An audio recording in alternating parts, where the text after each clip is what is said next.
Un San Valentino speciale, quello organizzato a Favara all'Alba Palace, un importante luogo di accoglienza nel cuore della Sicilia, poco distante dalla Valle dei Templi. Due gli ospiti d'eccezione per un evento di grande spessore dedicato agli innamorati che si ritroveranno nell'antico palazzo ottocentesco recuperato e trasformato in hotel a 4 stelle, primo e unico per quanto riguarda la città di Favara.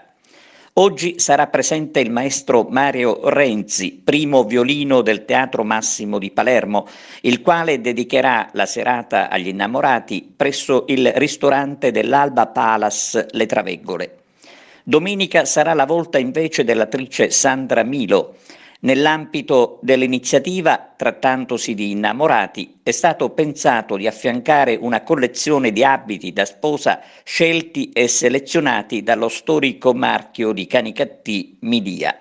Diciamo che grazie all'iniziativa dell'Alba Palace, San Valentino a Favara non si concluderà oggi.